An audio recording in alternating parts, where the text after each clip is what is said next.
Sud Radio, il est 10h moins 10 précisément et on rejoint tout de suite Emmanuel Razavi, le chroniqueur international de chez Global GeoNews pour la suite du petit déj de l'actualité. Benjamin. Bonjour Emmanuel Razavi. Bonjour Benjamin, bonjour Judith. Bonjour. Bon, on parle à nouveau beaucoup des frères musulmans depuis le meurtre de Samuel Paty. Emmanuel Macron dit qu'ils seraient les instigateurs d'une certaine façon de la mouvance islamiste en France. Est-ce que vous pouvez nous rappeler un petit peu, Emmanuel, qui ils sont, ces frères musulmans ? Oui, vous avez raison, c'est tout à fait le sujet. En fait, cette organisation, l'organisation islamiste des frères musulmans, elle est née, Benjamin, en 1928 en Égypte. En fait, l'organisation des frères musulmans, c'est un mouvement islamo-révolutionnaire qui a été constitué sur le modèle d'un État. Il dispose en fait d'une branche politique, d'une branche paramilitaire, d'une branche renseignement. L'objectif de ces frères musulmans, au fond, est assez simple. Depuis 1928, l'année de leur création, ils parlent d'établir un califat partout où vit un musulman, alors que ce soit au Moyen-Orient, bien sûr, puisqu'ils viennent de là-bas, comme en Occident. Cette organisation, ce qu'il faut savoir, c'est qu'elle a inspiré Al-Qaïda. 3 des fondateurs d'Al-Qaïda, d'ailleurs, ont transité par la confrérie, à savoir Abdallah Azzam, qui était le mentor d'Oussama Ben Laden, donc Oussama Ben Laden également, et Ayman al-Zawahiri, qui est aujourd'hui le chef d'Al-Qaïda. En France, qui représente en fait ces frères musulmans ? Parce qu'on en entend beaucoup parler, mais qui les représente et qu'est-ce qu'ils veulent ? Et oui, vous avez encore une fois raison, parce que on parle beaucoup des frères musulmans, mais en réalité, on explique rarement qui ils sont vraiment. Alors, en France, l'Association des musulmans de France, qui était autrefois appelée l'Union des organisations islamiques de France, l'UIF, est liée aux frères musulmans. Elle se dit d'inspiration, en fait, frériste. Alors, cette organisation, elle dispose de plusieurs centaines d'associations relais qui sont réparties, en fait, dans toutes les régions, les départements de France.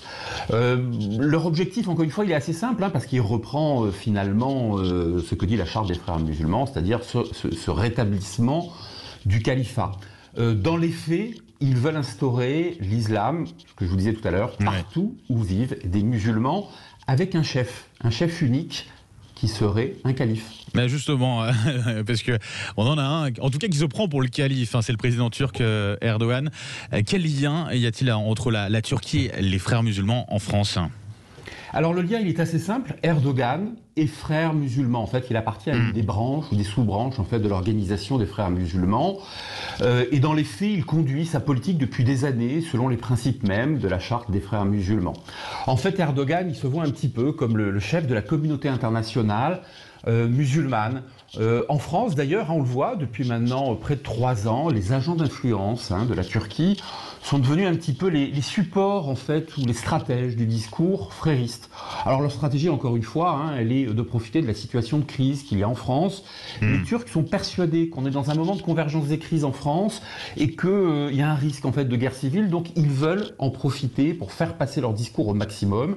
Alors en s'appuyant sur différents réseaux, des relais associatifs dans les régions, mais aussi parfois dans les universités, des relais associatifs qui sont plutôt situés en général à l'extrême gauche.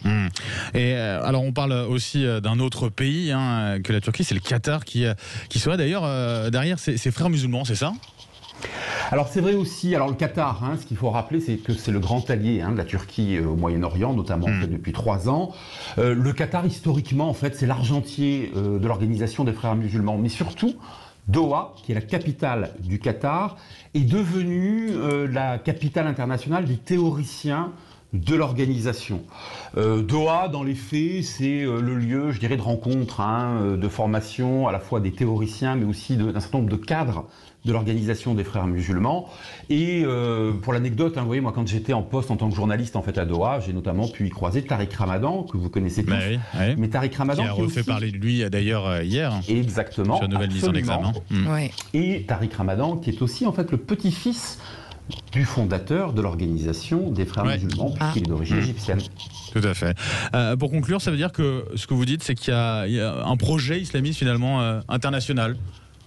Alors écoutez, oui, d'ailleurs, l'Organisation des Frères musulmans a établi un fascicule il y a quelques années qui s'appelle Le Projet, qui établit en fait la stratégie de conquête et d'infiltration en fait des Frères musulmans dans le monde, notamment en fait en Europe et notamment en France. On peut dire aujourd'hui, à travers le Qatar et la Turquie, qui sont les deux principaux supports de cette organisation, tant financier que stratégique, qu'il existe une véritable dynamique islamiste, géopolitique, qui est instrumentalisée par ces deux pays, et donc par les frères musulmans, et dont la France fait actuellement les frais. L'idée, c'est de mettre un peu de l'huile sur le feu, finalement, de profiter des divisions en interne qu'on peut avoir, des conflits en interne qu'on peut avoir, par exemple, dans un pays comme la France. En gros, c'est un peu l'idée. Mais vous avez entièrement raison, une fois de plus. Aujourd'hui, ils veulent profiter des divisions qu'il y a en fait en France, de la fracture, je dirais à la fois politique, sociale, des fragilités en fait économiques aussi.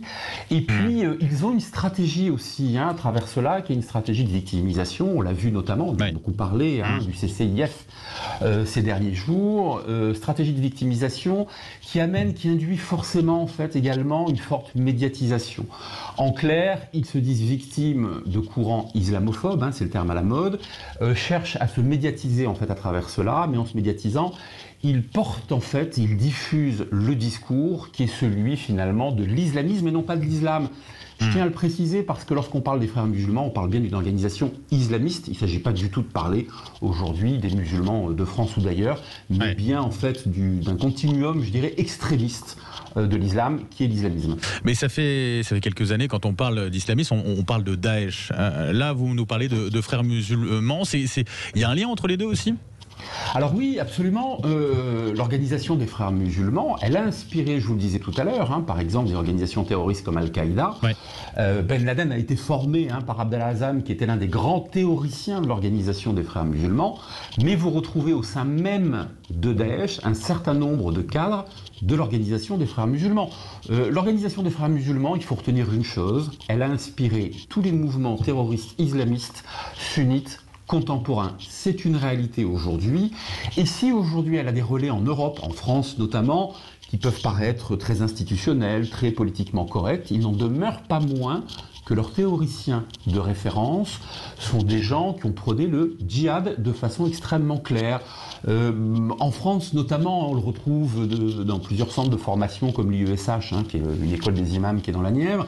L'un des membres de leur conseil d'administration, c'est Youssef Al-Qaradawi. C'est un Qatari. Youssef Al-Qaradawi a dit sur Al Jazeera il y a quelques années que Hitler n'avait pas fini le job en parlant des Juifs. Il a exhorté, par exemple, les jeunes Palestiniens à aller se faire sauter devant des écoles en Israël. Il a exhorté des jeunes Irakiens à faire sauter sur des checkpoints en Irak. Donc vous voyez qu'aujourd'hui, ces relais qui sont associatifs, en France, ce qu'il faut comprendre, c'est que très souvent, ils existent sous forme d'associations 1901, donc paraissent très fréquentables. Le fait est qu'en réalité, ils relayent un discours de théoriciens où ils font référence à des théoriciens qui sont des théoriciens extrêmement dangereux parce que des théoriciens du djihad et du terrorisme. Emmanuel Razavi, merci beaucoup pour cet éclairage. Je rappelle, vous êtes Global Geo News.